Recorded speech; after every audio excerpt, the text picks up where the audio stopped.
So good morning, ladies and gentlemen. We'll be learning about the break. This is particularly designed for your prelims, and I'll be taking care of the syllabus for history today, right? That is designed for your preliminary examination. So yes, second, for your prelims,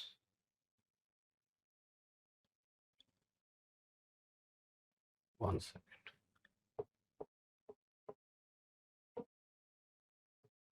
We'll be dealing with the section of history, right?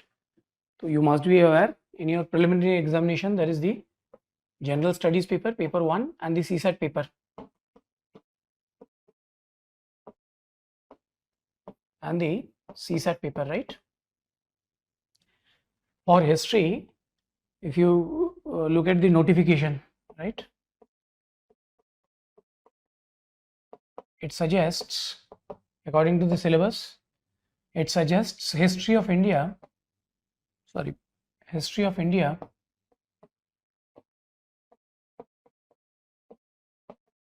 and Indian national movement.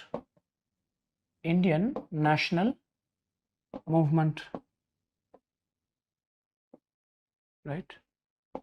So that basically covers everything. Please remember precisely the segment that is world history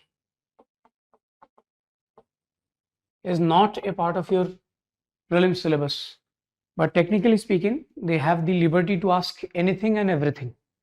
When you say the history of India, there can be anything and everything that can be asked in your paper, and particularly they are highlighting the segment that is Indian national movement, right? We have classified the segment that will be there in your prelims into. So again, we will learn about the break. We are here to discuss about what are the key areas to focus. So far, UPSC has asked questions on which segments, what seems to be the most important according to the recent most trend. In this way, we will try to understand, right? For example, the cutoff was comparatively higher, around 16-17 period. That was around 116 or 110 plus minus 5. Right now, as of now, the cutoff has decreased to about 45 to 48% for general categories. You have to calculate according to the respective quotas people enjoy. So according to the general quota, it is about 46. Last time it was 45-46%. Here we'll learn about the syllabus for history. We have classified into modern India,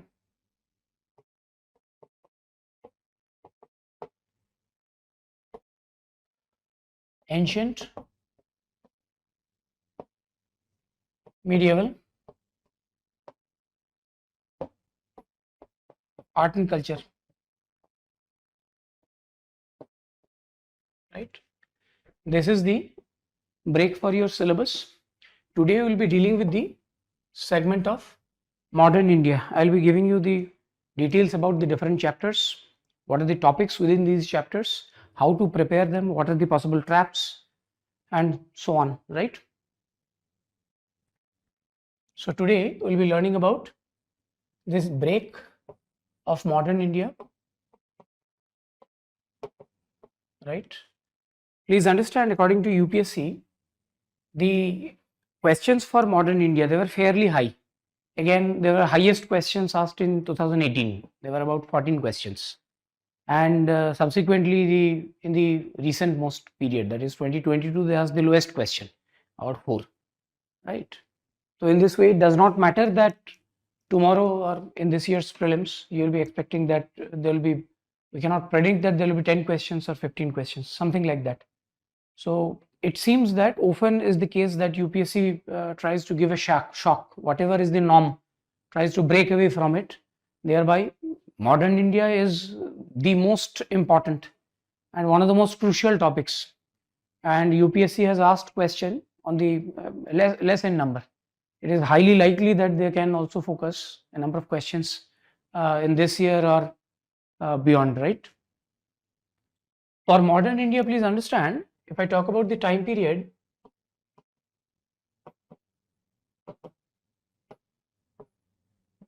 that is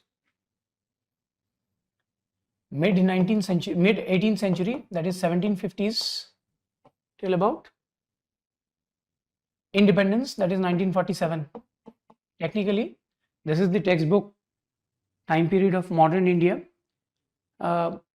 There can be questions also from post-independence, because history of India also constitutes post-independence, but I will not be exclusively writing about that.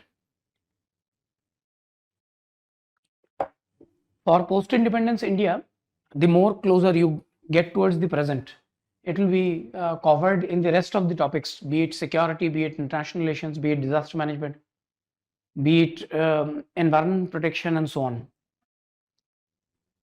For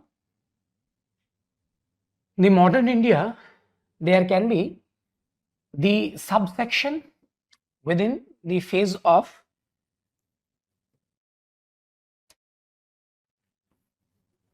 modern India. Suppose if it goes till 1947, there can be a subcategorization in discussing the Indian national movement.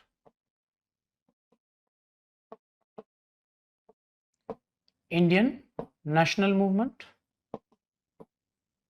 Indian national movement is basically the developments from 1860s roughly till 1947 again, or the process of national movement technically continues even today. Within the Indian national movement, there can be another subcategorization, that is Indian freedom struggle.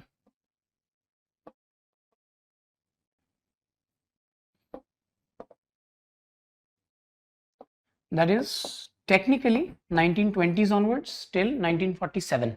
In this way, you can divide it into different topics, subtopics, and prepare accordingly, right?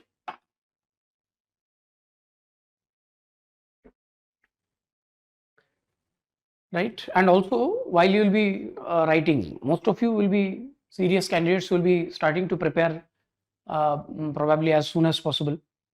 Kindly write them down, jot them down, and accordingly you can prepare, right? Regarding book list,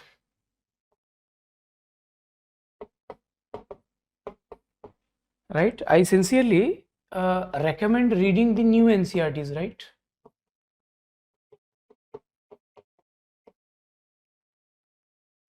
The type of the questions, they can be factual questions, one-liners, there is a possibility. But the one-liner questions are getting lesser and lesser with time. There can be subjective questions, right? Analytical questions. There can be also questions on geography, map. There can be questions on important works, journals, and so on. We will be learning about that periodically. So, and also there are, in the recent times, we have seen that there are questions on technical terms, right? So, for suppose you want to prepare for the technical terms, there are the glossary within the new NCERTs, and these lists often, there is a fair possibility that from this glossary list of technical terms, you will be getting one or two questions. Again, you can read if you want to, that is the book from Place to Partition, that is written by Shikhar Bandyopadhyay. Again, conventionally, a number of questions have been asked from this book, making it a textbook, and the book is written in a very balanced approach. For example, you want to prepare the technical words, you can follow the glossary of this book, and also a number of questions have been asked from that list as well, right? Though they are mostly smart study, but often who have time constraint and they have a difficulty in understanding complex languages, or jargons, esoteric terms, the book often is not advised. For them, they can go with a simpler solution by reading the Spectrum. It is also a very efficient book, right? Spectrum is a book on modern India, Spectrum Publications, right? Also, for some, they recommend the old NCRT, right? Old NCRT, basically authored by Bipan Chandra, the history of modern India, and that has also been reprinted. The old NCRTs are not available. You can follow the printouts, or you can simply buy the book written by Bipan Chandra. That can also help you out, right? We'll learn the break of the syllabus of modern India.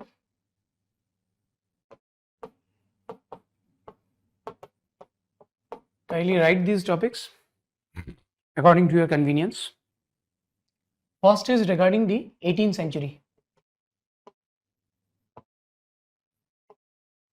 right? It starts with, your syllabus for UPSC starts with mid 18th century. So we'll be covering from 18th century onwards. For 18th century, there can be components such as the decline of the Mughals.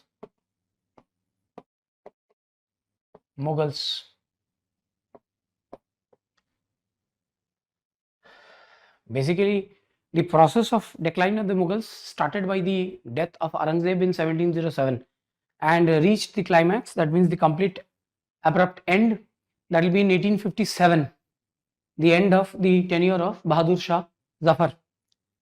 So here, conventionally, there were one-liner questions, factual information. In today's time, there are subjective, analytical questions as well. Thereby, you have to prepare these topics in details. For example, there can be a question of Mansabdari. There can be a question on failure of Mansabdari, type of Mansabdari. There can be a question on the revenue settlements and their failure, right? So these kind of questions can be there in your prelims. It is highly likely. It is more adequately connected with your medieval India, and also it has some connection with your modern India as well, right? Because the event is happening in modern India. Then you can prepare about the autonomous states.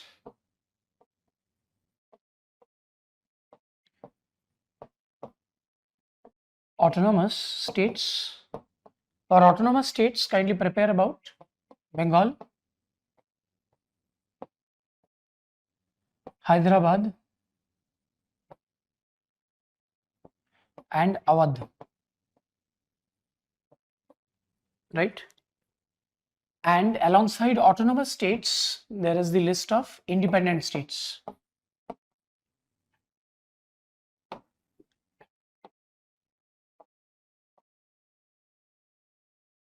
Independent states. Under the independent state, we have the list of Mysore, Marathas, Sindh. Sindh is not directly connected with your paper, so you can choose not to do it, and Punjab, right? This is the list of independent states. There can be another categorization as that is happening in the 18th century, known as the Anglo-French Conflict. Anglo-French Conflict, that is known in the history as the Carnatic Wars. Please remember, any kind of foreign invasion, it has become extremely important for your paper. Any kind of foreign invasion, be it the Persian invasion of 6th century BC, or Alexander's invasion in 3rd century BC, or be it the invasion of Timur in 1398, all are important part of your paper, right?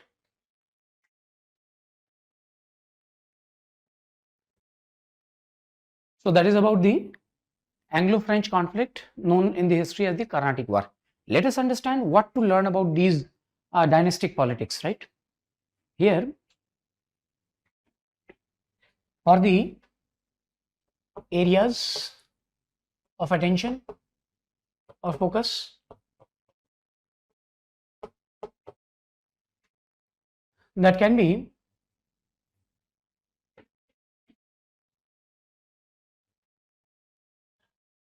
important wars and treaties.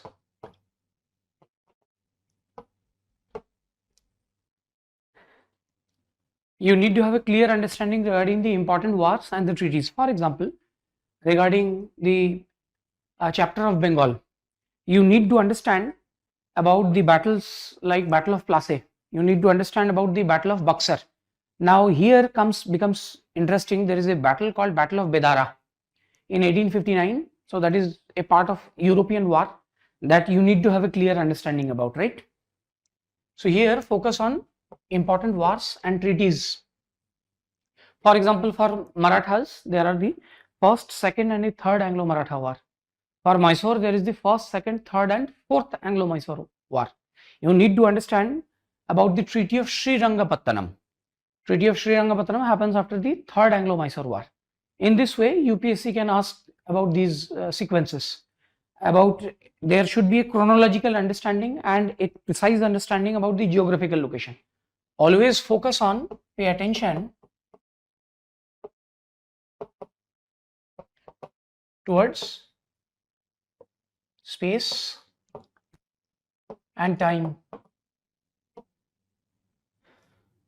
The chronological sequencing and the geographical space where the exact event is happening, right? So in this way, you can cover these topics. You can also make a list of important rulers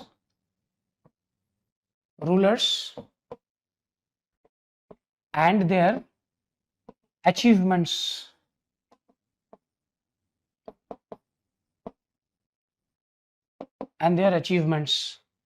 For example, a list of important later Mughals, right? A list of rulers of Bengal, list of important rulers of Awadh and Hyderabad. For example, there were questions regarding the tenure of Nizam Ali. Hyderabad was the first state to sign the subsidiary alliance. You need to know about this information. There can be a question, and also try to focus on linkage and also overlap of events. You need to pay key attention regarding what is going on. For example, most of you who has some clue, because you will be appearing for prelims, there is Battle of Buxar. It is not precisely the involvement of Bengal. Battle of Buxar has the involvement of Mughal emperor and also Shah Alam II and also the ruler of Awadh, Sujauddaulah. So in this way, you need to have a precise understanding. You need to have an understanding that death of Muhammad Shah and the death of first Nizam of Hyderabad, Chenkolech Khan, they happen in the same year. So this will give you a clarity. And also try to understand or pay an attention regarding the foreign invasions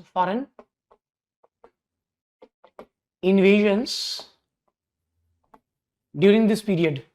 This foreign invasion, please remember, one is land-based and also it can be maritime. Land-based attacks can be Afghan attacks and also the Persian invader Nadir Shah, who had come and plundered India, right? That happened in 1739. Right? In these lines, try to work. And also when it comes to if there are any conditionalities, for suppose special facts and figures, for example, the export item of Bengal, right? Bengal was an exporter of finished goods. This was asked in your prelims paper. And suppose a century after, they became a supplier of raw materials. As in Britain, there was industrial revolution. Bengal became a supplier of raw material and became a market for the finished goods of Britain. So in this way, you need to have a clarity, right? For example, the export basket of 18th century, it will be very different from the export basket of 19th century. Initially, Bengal was exporting clarified butter, they were exporting finished goods, textile, silk, so on. Later on, they will be supplying food materials, they will be supplying indigo, they will be supplying cotton, all these things. They will be primarily raw, right? Also, previously, Bengal exported saltpeter, a component for gunpowder. So, this was a question in your prelims, right? Regarding, suppose the independent states.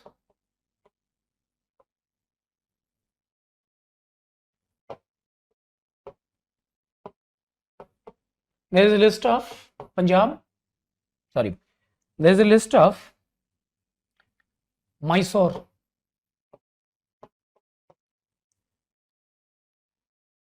Marathas, Sindh and Punjab, right? Try to focus on important leaders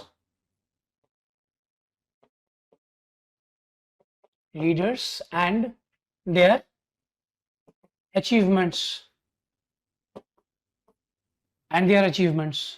For example, for Mysore, you need to focus about Tipu Sultan and Hyder Ali, right? Now here you need to have a exact chronological understanding that rise of Hyder Ali was starting in 1761, right? And exact for suppose you need to link that who was the Mughal emperor during that period, right? Where is Mysore? Where is the capital of Mysore, right? These clarity will be tested in your prelims. Questions no longer will be that what are the ports established during the period of Tipu Sultan, or the Treaty of Mangalore was signed after which Anglo-Mysore War. Questions will be a bit difficult, right? Important leaders and their achievements. For example, for Marathas, you need to understand about the last Peshwas, right? Probably Bajirao II, right? You need to understand about the technical terms for these cases. That is, for example, who are the Bara Bhais, right? Under the Maratha administration, there are different terms. You need to understand about the different tribes, the Scindias, the Holkars, the Gaikwads, right, and the Bhosles, their headquarters. That was also asked in your prelims. For example, Bhosles are from Nagpur, right? Holkars are from Indore. You need to prepare this list. Also, there was a question regarding map and these location, and they had been marked. You need to have a precise understanding that where does Nagpur stand, where does Gwalior stand, right? They are confusing, and with your precise connection between geography and history, that is also what is expected in your prelims paper, right? Try to understand important leaders and achievements, important wars, again for this case also, important wars and treaties, space and time, also interlinkage. You need to have an understanding what was happening with the Marathas when British were engaged with Mysore, right? For suppose you need to have a understanding regarding the technical terms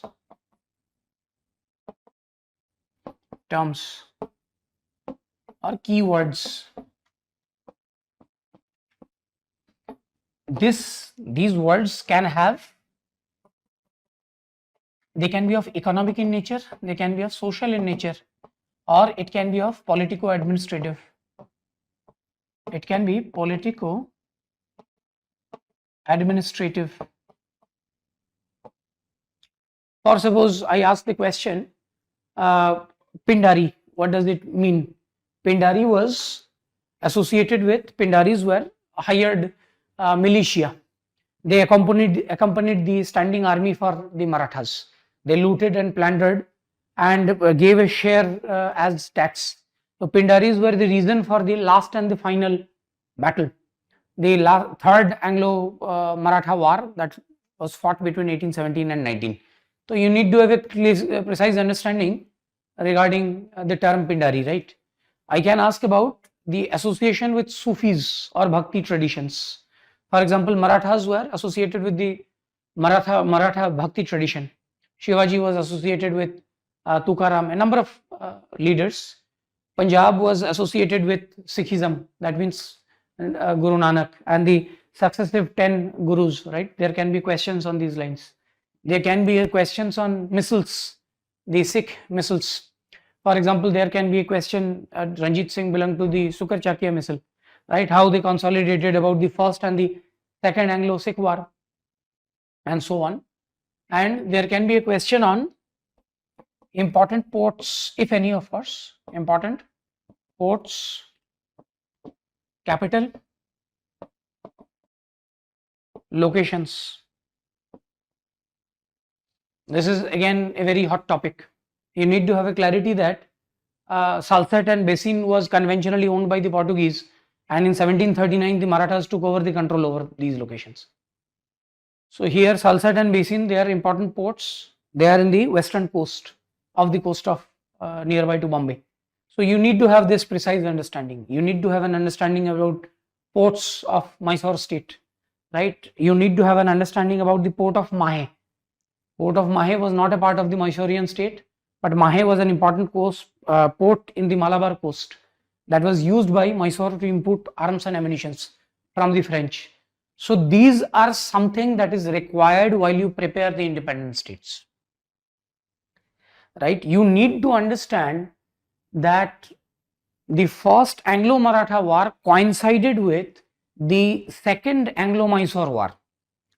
For example, see, the first Anglo-Maratha war that was fought between 1775 and 1782, right? The second Anglo-Mysore war was fought between 1780 and 84. Both the events are coinciding with each other. These are the connectivity linkage UPSC will be interested in. In one of these years, or if you're lucky enough this year itself, these linkages will be asked, right?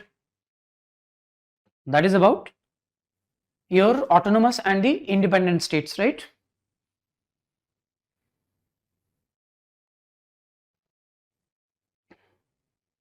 Now see, we will be dealing with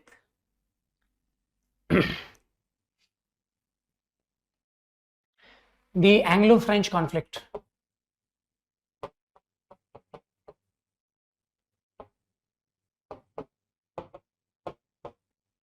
Known as the Carnatic Wars. Please understand, while preparing, you cannot cover this topic in isolation.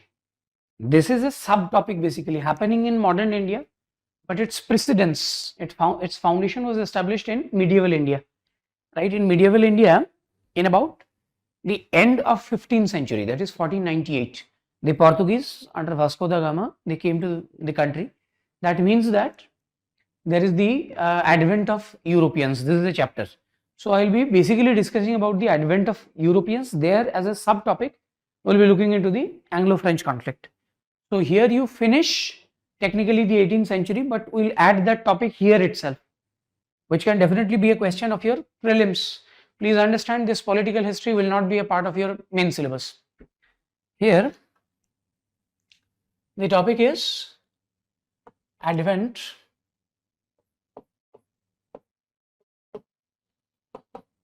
of Europeans. Technically speaking, it is happening in medieval India, right? Advent of Europeans, basically it is a list. For example, we have the Portuguese, right? We have the Dutch, the English, the Danes, and the French. If you are covering these topics, you are good to go, right? Portuguese being the first to come, and the French were the last to arrive at India, right? In this way, you need to prepare the advent of the Europeans. Largely, what do you have to focus on? For suppose we are looking at the Portuguese, right?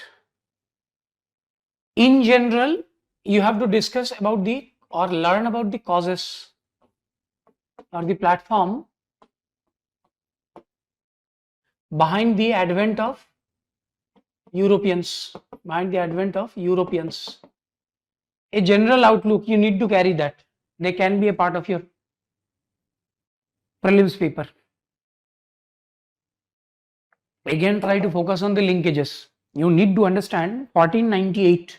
If I ask who was the respective ruler in the north, you need to understand that it was the Delhi Sultanate, within which the Lodi dynasty that was ruling. Mughals were yet to come. You need to have that idea. If I talk about what was happening in the Deccan region, you need to understand that there was the Vijayanagara and the Bahmani kingdom that was surviving there. So these are certain linkages you need to establish. This is how the questions will be set. You need to understand in the eastern India, it was the Gajapatis, right? In this way, you have to have a clarity. For the Portuguese, you need to understand about the important. By the way, we are learning about this. Under the causes, why there was the advent of the Europeans, you need to understand about the rise of the Ottoman Empire in 1453 and the end of East Roman Empire, the requirement of spices. All the dimensions, they can be a part of your statement that which of the following is correct or which of the following are incorrect, right? The national and the international contexts. Right. So under the Portuguese, you need to understand the important governors and their contributions or achievements.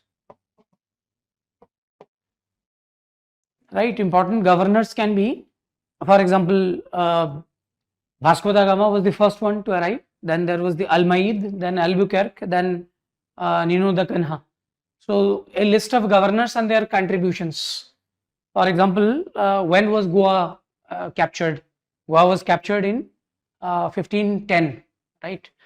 During the period of Albuquerque, right? Almeida's tenure is 1505 to 1509, followed by the rule of Albuquerque. You need to understand Goa was annexed in 1510. And that was taken from the Adil Shahi Sultan of Bijapur, ruled by the Adil Shahi. So again, go into the minute details. Please understand, you do not have to read everything, but whatever you read, you need to be absolutely comfortable that the information are correct in its capacity. So here on the list of important governors and their contributions, right? Make a list. Also, for example, Albuquerque was the true founder of the Portuguese Empire in India, and also he abolished the system of sati, right? A comparative analysis, you need to understand it was also abolished during medieval ruler Akbar, right? And later it was abolished during William Bentinck by the Regulation Act of 17, right? In this way, you need to have a comparative analysis. Important governors, important wars, right? Ports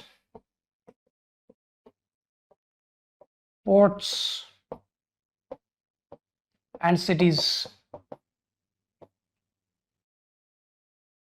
right?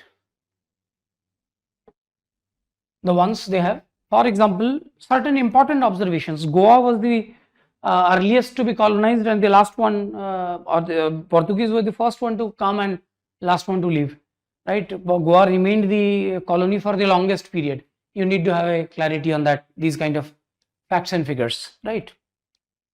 Regarding important forts, UPSC always already has asked questions. Important forts are mostly for Portuguese and the English, right? So in this way, also remember or work on their contributions. In general, the contributions.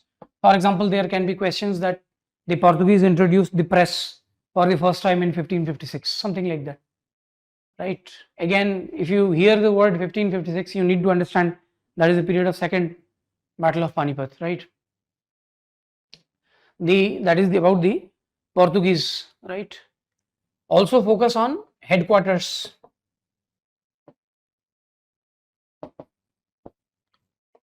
And also established factories.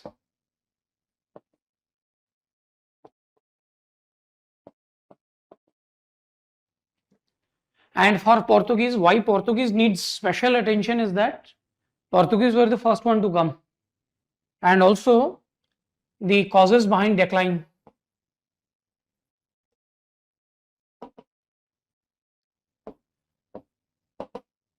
Right, you need to have a clarity that Portuguese also had discovered Brazil, right? Thereby they lost their interest. Again, Portuguese came here in 1498 and then monopoly, universal monopoly lasted for more than a century. And with the competition from others, they were lost in the process. They were more interested in Christianity rather than commerce, all these things, right? For the rest, for suppose the Dutch, Den and the French, not the English, you need to understand or remember rather than have a focus on the sequence. You need to understand about headquarters,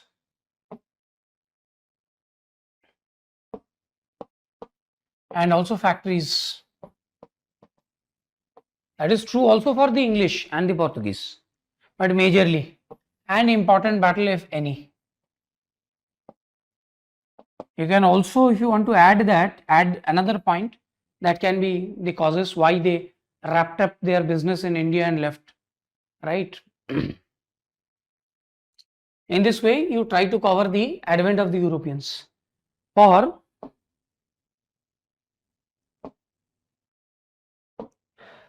English,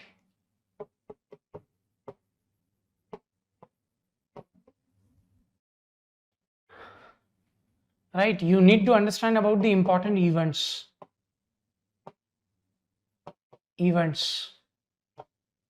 and their chronological sequencing. You need to understand about the Queen Elizabeth's Charter of 1600 that laid the foundation stone for East India Company, his monopoly in India. You need to have an understanding that, for suppose there can be a question that Elizabeth, who was she contemporary to? The answer will be Akbar, right? Again, when did the English actually come to India? For example, Thomas Roe, William Hawkins, they were the Europeans, they negotiated and they were contemporary to the son of Akbar, that is Jahangir. In their court they applied, and first factory was established in Masulipatam, first permanent factory established in Surat, that is 1613.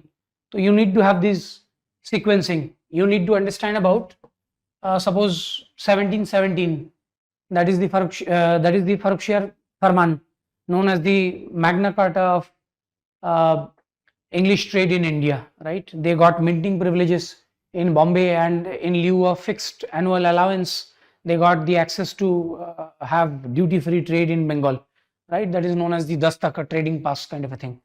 So you need to have that sequence, work on that, and that will be all regarding English. Regarding French also, you have a list regarding the governors, important governors, learn about Dupleix, right? Also the French settlements across India. For example, they had settlement in Balasore. You need to understand that was in Odisha. where is Chandan Nagar, that is near to Calcutta. So they are port locations. So regarding near to Pondicherry, all their settlements, you need to have a clear understanding, right? So in this way, you cover the advent of Europeans, then cover the Carnatic Wars. Carnatic Wars, basically the first Carnatic there were total of 3 Carnatic Wars. First between 1746 and 48, and the third Carnatic was between 1758 and 1763. So that is from the first Carnatic, the second Carnatic, and the third Carnatic. Remember about the treaties, also associate generals. You need to understand the British general Ayerkut participated there. You need to understand that Robert Clive participated in the first Carnatic War. He was a prisoner of war. You need to understand French general Count de Lally participated there. There was the from Mauritius, the French governor Bordonius, he participated in the Carnatic Wars. In this way, have an elaborate understanding about the sequence, the important treaties, who are the participants, and suppose Battle of Vandi Wash, where was it, under which Carnatic War it happened. So these kind of things, they have been asked in your prelims. So you need to have a clear understanding about them. Also, you have to link them. Or suppose the third Carnatic War ends in 1763. Immediately after 1 year, you have the Battle of Buxar. So in this way, you have a general idea regarding the 18th century, right? For 18th century, after the topic of 18th century, basically of Punjab and Sindh, their annexation gets completed by mid 19th century.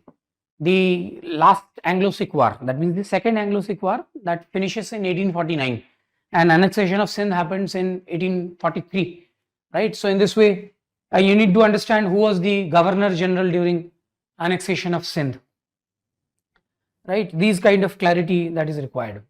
For example, the Anglo-Sikh War happened during the period of Dalhousie, and these kind of questions can be a part of your prelims. So along with that, our next topic we will be discussing, that is the economic policy of the British. Economic policies of the British.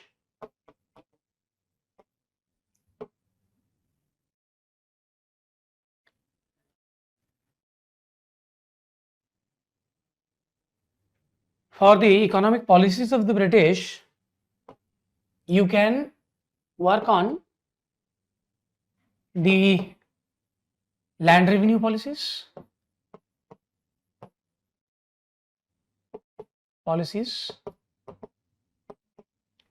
land revenue policy will be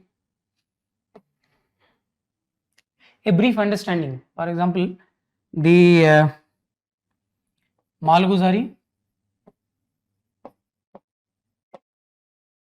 or Ijaradari settlements. Just have a general idea what they are. Permanent settlement,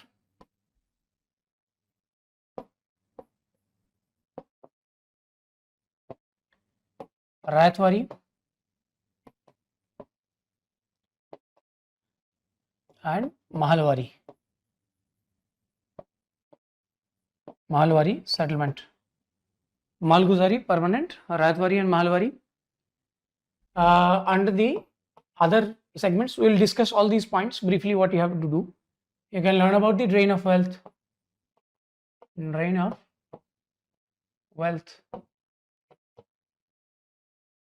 There can be commercialization of agriculture,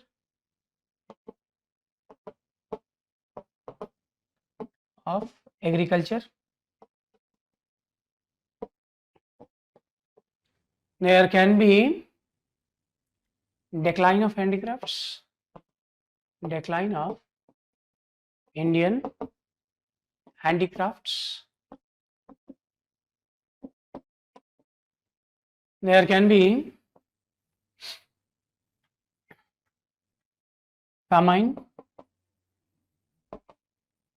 and British famine policies. British famine policies.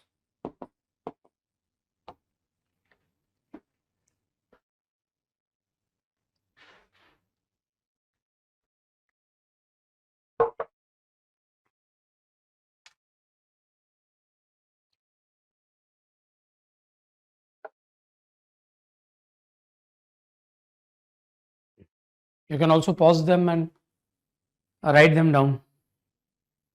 So let us work on land revenue policies. Right? Land revenue policies. You need to have a clear understanding regarding the erstwhile land revenue policies that can be important. For example, the bandobast system of Todermal. Todermal's revenue system. I am referring to about the Mughal practices. So you need to have a clear understanding about that. Next, you can work on, suppose there is a list of permanent settlement, Rayatwari settlement and Mahalwari settlement. Here you can work on the following topics. Suppose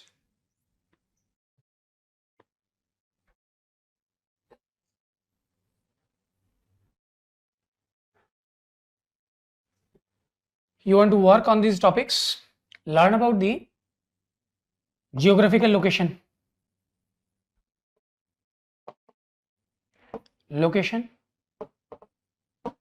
about the phases of implementation, if any, of course. For example, Rayatwari settlement was implemented in 3 phases, right? First phase was in the 1790s, second phase was in the 1820s, and third phase was in the 1850s, right? Permanent settlement was established as 10-year or decennial settlement in the 1790s. In 93 it was declared permanent, and also it made some changes in 1817 onwards. So in this way you need to understand the phases. You need to have a clear understanding about the people associated.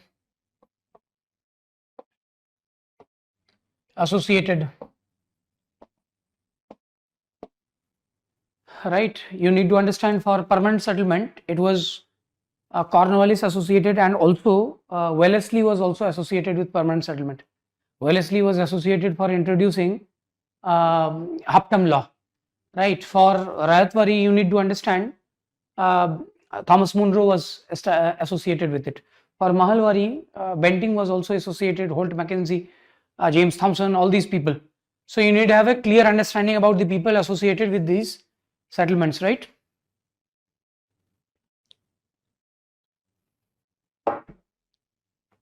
And have a general idea regarding the key features or the concepts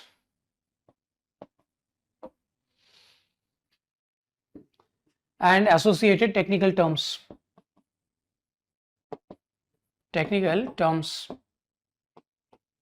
This is another requirement that you can definitely expect questions on, right?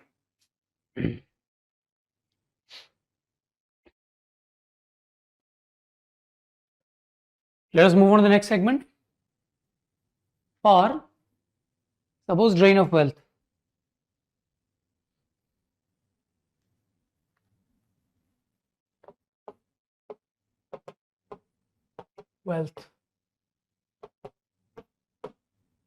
You need to learn about the key concepts. The propounder of drain of wealth theory. You need to have a clear understanding about economic nationalism.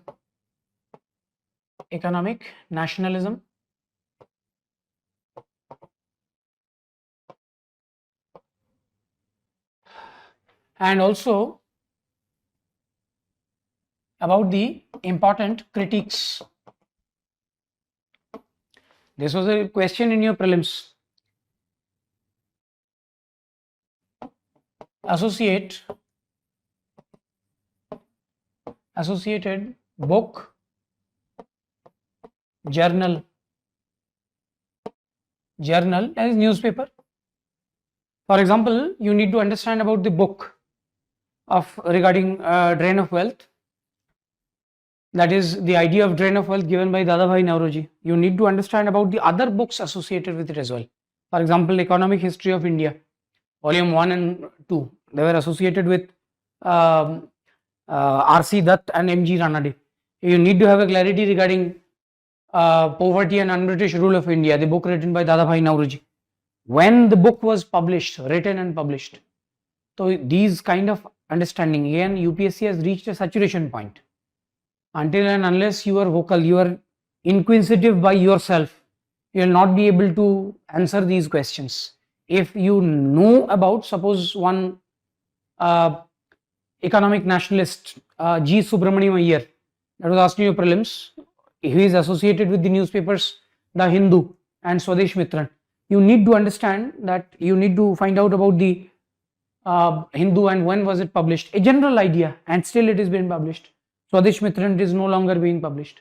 So these kind of ideas will help you out actually in understanding or solving these questions correctly. Next is tools of drain of wealth. Tools of drain of wealth.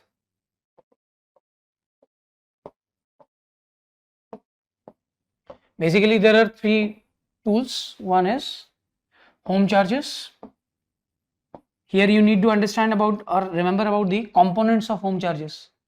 Then there is European finance capital and broadly Indian investment.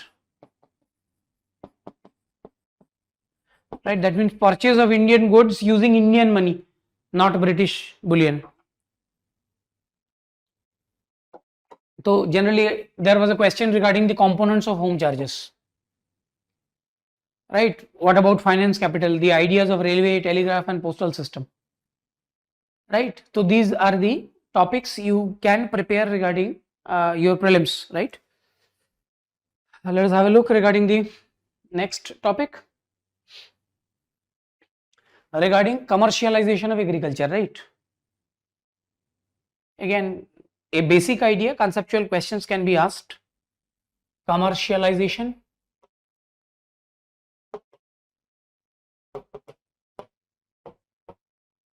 of agriculture. That is, you can learn about the causes or the platform behind the commercialization of agriculture, about the linkages. That means if there is the American Civil War between 1861 and 64, how it impacted the rise of cotton cultivation in the Deccans. This is the fundamental topic about the commercialization of agriculture. You need to understand that how the requirement of indigo for British Industrial Revolution, that was happening in the textile sector for the requirement of natural dye. It promoted for the idea of dadan in India. It promoted for the rise of indigo cultivation and the devastation of Indian agriculture in Bengal and the subsequent peasant revolts, for example indigo rebellion, or later in 1917 the Champaran Satyagraha. Right, these are certain clarities. You need to have a connectivity that to manage the balance of trade happening in China. Opium was being cultivated in India, right. So here you learn about the commercialization of agriculture and impact or significance. Impact or significance. General, you will be comfortable here. Please remember, while you will be preparing for prelims, a major chunk for your preparation for your mains will also be simultaneously done. Only a portion of what is there in your prelims is there in your mains. So rest assured, if you are well versed, well prepared for your prelims, it will be much easier for you to clear your mains.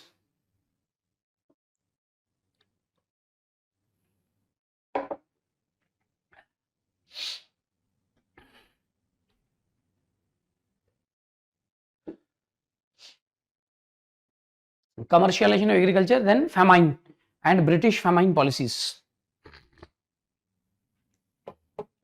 Famine and British famine policies. British famine policies. Right. Famine, again, generally you learn about the causes, why it was happening, how it was happening, make a classification as to famine, how famine was different in the colonial rule, that means before 1858, and how it was different in the imperial rule, that means under the crown rule after 1858. Right, you need to have a general idea about that. You need to have a list of important famines. For example, the important famine of the 1770s that wiped out about 10 million population. Again, the important famine of 1850s happening in the Deccan region. There was a massive famine throughout 1896, 7, 8. Right, there was a huge famine in 1943. You need to have a general idea about these important famines. Regarding the British famine policies, immediately after the famines, mostly that was after your under the crown rule, you need to understand about important committees, Colonel Baird Smith Committee, Richard Strachey Committee, John Woodhead Committee, all these important committees. Just you do not have to remember all the recommendations, right? But you need to have a clarity that there can be a question, these committees are an example of. Or you need to understand about connectivity. For example, George Campbell Committee was in 1866. Here for the first time, the question for partition of Bengal, it was arose in this way, right?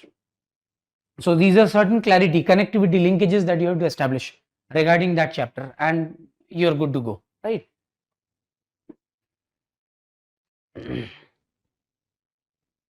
Regarding the decline of Indian handicrafts, right? For this topic,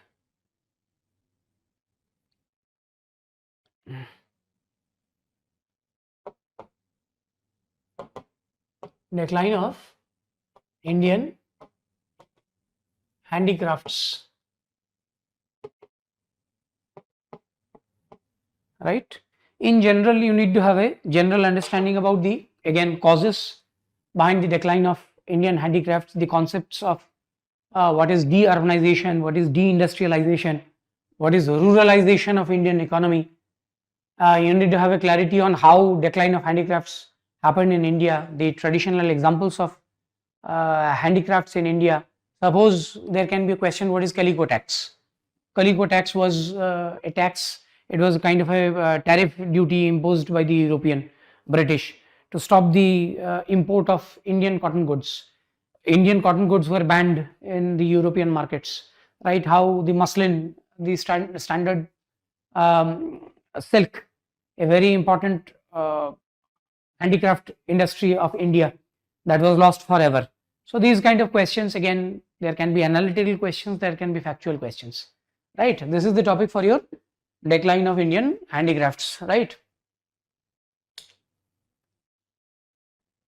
For now, that will be all. We will be meeting in the next session, and we will be carrying forward for our the syllabus for modern India. That's it. We will be beginning with the educational policies, the peasants and the tribal rebellions, press, and so on. This is part 1 of your lecture. We will be meeting again soon. Good day.